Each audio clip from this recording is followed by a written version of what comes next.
Mark. T-minus 20 seconds. 3, 2, 1. Hey, how's it going? Welcome back. Hold on tight, anime fans, because today we're gonna shed some light on Dororo, the hidden gem that I think has been criminally overlooked. If samurais, demons, and epic battles sound like your jam, plus a story that hits you right in the feels, then you're in for a wild ride. Are we there yet? No. This anime isn't just action-packed, it's steeped in Japanese culture and loaded with deep philosophical questions that'll have you rethinking what it means to be human. Fuck. それは違うぞ。Haven't watched it yet? Well, you're about to discover why Dororo is an experience you can't afford to miss. I'm so excited! Let's kick things off by talking about the basics. Dororo is based on a manga written way back in 1967 by none other than Osamu Tezuka. Really? Yes, Osamu Tezuka, the godfather of manga. That I cannot do. Think of him as the guy who made anime and manga cool before it was even a thing. The story got a slick 2019 reboot, and the new version is like taking a classic car and upgrading it with turbo engines and a fresh coat of paint, except in this case, the turbo engines are swords and epic battles against demons. It's intense, beautifully animated, and full of moments that'll have you glued to the screen. They sure did me. Yeah, I sure did. So, here's how the story goes. We're in Japan's Sengoku period, a time where everyone and their uncle was trying to become the next shogun.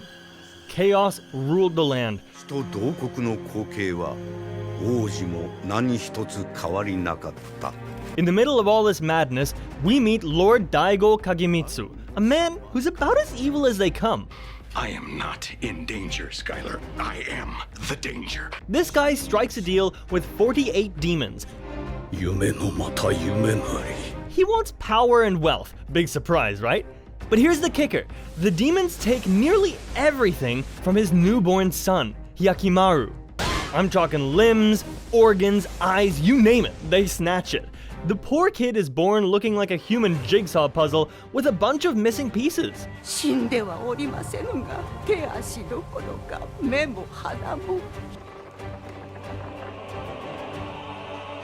But you can't count out Hyakimaru just yet. 生きているのか。こんな。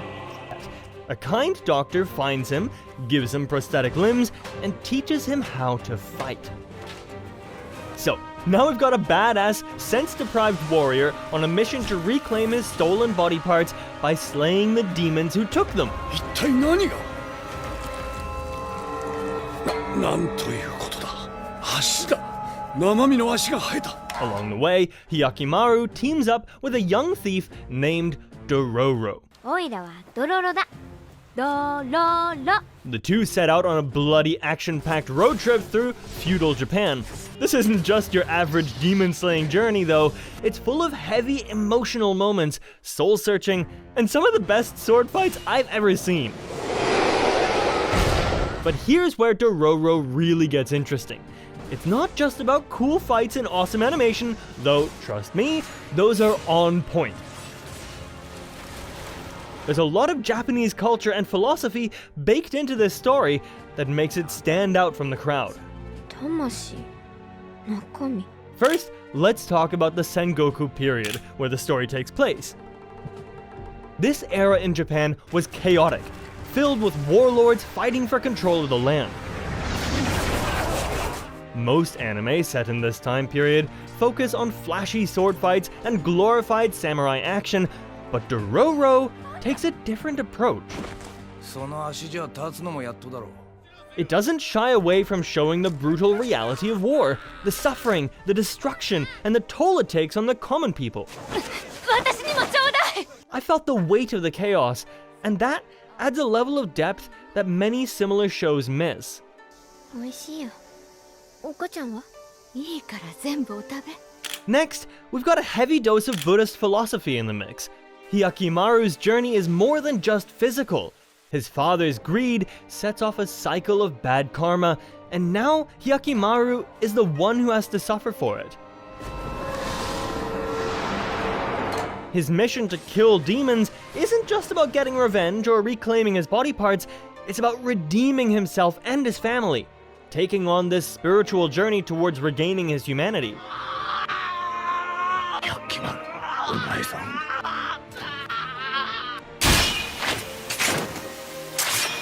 Each demon he slays is a step towards his own enlightenment, and that makes the stakes feel so much higher. Then there's Shintoism, Japan's native religion, which plays a big role here too. In Shinto belief, everything in nature has a spirit. Rivers, mountains, animals, even demons. In Dororo, the demons aren't just random monsters, they're tied to the natural world and human sin. This gives the show a more profound, cosmic feeling.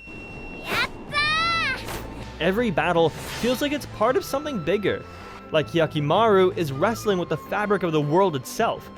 Sounds insane, right? Now, about those prosthetics. Obviously, feudal Japan didn't have the kind of tech we see in the show, but Dororo takes a creative leap here. Hyakimaru's prosthetic limbs aren't just functional, they're almost magical in how perfectly they allow him to fight. It's a cool twist that adds to the sense that Hyakimaru is both man and weapon, blending technology with spirituality in a way that feels both futuristic and ancient. And let's be real, watching a guy that fights with his arms that are blades, it's as cool as it sounds. Isn't it amazing? In the world of Dororo, the characters are what truly elevate this anime from a simple demon-slaying story to a deeply emotional and thought-provoking journey. The show brings together a cast of complex individuals, each contributing to the narrative in a unique and impactful way. At the heart of Dororo is Hyakimaru, a protagonist like no other. バカ兄貴、こんな時に何言って。 His quest isn't just about fighting demons, it's about reclaiming the pieces of his humanity that were stolen from him. Each demon he defeats restores a part of his body, and with it, he experiences the world anew, feeling sensations he's never known before. Hyakimaru's character arc is profound. As he regains his senses, he also grapples with the moral implications of his actions. Is he losing more of his humanity by killing demons than he is gaining by reclaiming his body parts? His evolution from a silent warrior to someone struggling with his own identity is both heartbreaking and compelling. 貴様が生きているだけで第五の国は厄災に見舞われ続ける。 Then there's Dororo, the vibrant, witty thief who becomes Hyakimaru's companion. Dororo adds a much-needed burst of energy and humor to the otherwise dark storyline. Where Hyakimaru is intense and reserved, Dororo is lively and sarcastic.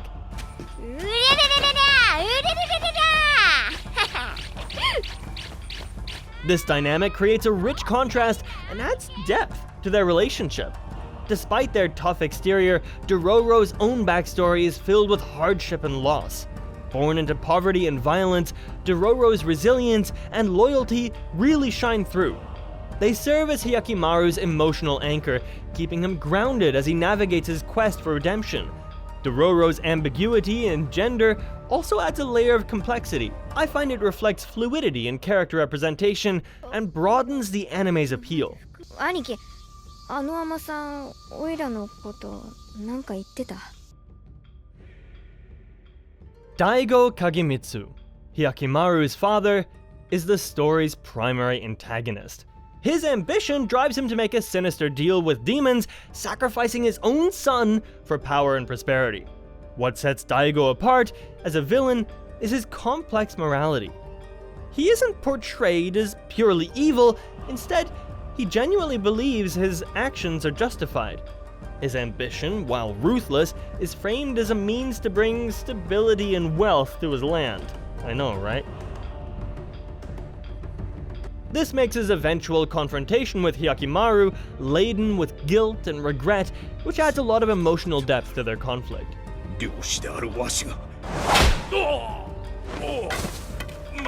I found that Tahumaru, Hyakimaru's younger brother, introduces another layer of complexity. Initially seen as the favored son, Tahumaru embodies the ideals of honor and duty. However, as he becomes aware of the true cost of his father's actions, he struggles with conflicting loyalties. His journey is marked by an internal conflict between his family's duties and his growing understanding of injustice. This internal struggle makes Tahumaru a tragic figure, and his interactions with Hyakimaru are charged with both tension and sadness. The demons in Dororo are far from ordinary. Each demon Hyakimaru encounters represents a part of his stolen body and embodies deeper themes of human greed and suffering. These demons are intricately tied to the natural world and human sins, making each battle more than just a physical confrontation. The demon's presence adds a layer of thematic depth, reflecting the cost of ambition and the impact of human actions on the world. I found the characters in Dororo bringing emotional depth and moral complexity to the anime. Hyakimaru's struggle to regain his humanity is both physical and philosophical. Dororo's unwavering support and vibrant personality provide a counterbalance to the dark themes. Daigo's morally ambiguous motivations and Tahumaru's internal conflict enrich the story, while the demons symbolize larger themes of greed and suffering. One of the things that really sets Dororo apart from other anime is its moral complexity. There's no easy answer to the question of whether Hyakimaru is doing the right thing by killing these demons. Sure, they stole his body parts, but reclaiming them often causes others to suffer. You'll find yourself wondering if Hyakimaru is losing more of his humanity by fighting these creatures than he is gaining by getting his body parts back. It's a morally gray area, and the show isn't afraid to dive into that ambiguity. I found this kind of depth is what makes Dororo so much more than just another hack and slash adventure. Now, let's talk about why Dororo is so criminally underrated. First off, this show packs a serious emotional punch. It's sad, like, make sure you've got tissues handy kinda sad. Hyakimaru's journey is heartbreaking. He's not just fighting to survive, he's fighting to become whole again, to reclaim his humanity. Every battle he faces is a step towards discovering who he really is.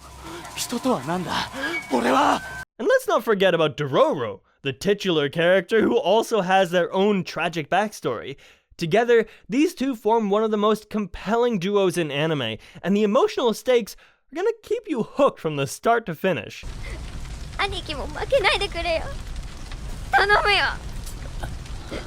On top of that, the 2019 reboot looks absolutely stunning. The art and animation are top-notch with a perfect blend of old-school samurai aesthetics and modern polish. The fight scenes? Pure perfection! Perfecto. Every swing of Hyakimaru's sword feels brutal and real. I found the action choreography is some of the best in the game. Whether it's an intense fight scene or a quiet moment of reflection, the visuals are consistently beautiful. Hyakimaru is also one of the most unique protagonists in anime. He can't talk, see, or hear, yet he's still a force to be reckoned with. His journey to regain his senses isn't just fascinating, it's deeply emotional. You're not just watching him battle demons, you're watching him slowly rediscover what it means to be human. This is a journey you don't often see in anime, and it's one that makes Dororo stand out. And let's not forget about Dororo, the character. This kid is the heart and soul of the show. Full of spunk, sarcasm, and street smarts, Dororo adds a lively energy that contrasts beautifully with Hyakimaru's brooding silence. Dororo's wisecracks, relentless optimism, and mysterious background make them one of the most lovable characters in the series. You'll find yourself rooting for them both in equal measures as they face off against demons, warlords, and their own personal demons. But here's the thing. Despite all this greatness, Dororo hasn't gotten the attention it deserves. Part of the reason is that it's a reboot of a really old story. A lot of younger viewers don't realize that Dororo goes way back to the 1960s. They see it and think, oh, another samurai anime, without realizing the historical significance of the original. To me, it's like when someone won't watch a black and white movie just because it's old. You don't know what you're missing. Another reason Dororo might be flying under the radar is it's dark. Like, really dark. There's a constant undercurrent of suffering and loss throughout the series. Not everyone is in the mood for that kind of emotional weight. If you're looking for something lighthearted and fun, Dororo isn't it. But if you're ready for an anime that's gonna make you feel things, Dororo's the one. Finally, Dororo had the bad luck of coming out when anime heavyweights like Attack on Titan and My Hero Academia were dominating the scene. As good as Dororo is, it got overshadowed by these giants. But trust me, it deserves a place in the spotlight just as much as those big names. Trust me. So, you might be asking yourself, why should you watch Dororo? If you're tired of the same old shonen formula, boy gets powers, fights bad guys, rinse, repeat, then Dororo is gonna feel like a breath of fresh air. It's got emotional depth, complex characters, and a story that goes way beyond just fighting demons. Hyakimaru and Dororo are so well written that you're gonna find yourself genuinely caring about what happens to them. This isn't just an anime about slashing up monsters, it's a story about reclaiming humanity, and that's something I think we can all relate to on some level. And let's not forget, Dororo is absolutely gorgeous to watch. If you love beautiful animation, well choreographed fights, and stunning landscapes, this anime is gonna blow your mind. Every scene feels crafted with care, and the attention to detail, it's just next level. In the end, Dororo is a hidden gem that deserves way more love than it's getting. So, it's got historical depth, emotional weight, and enough action to keep you on the edge of your seat. Seriously guys, do yourself a favor, grab some snacks, start binge watching, and you'll thank me later. Thank you, baby. Catch you next time.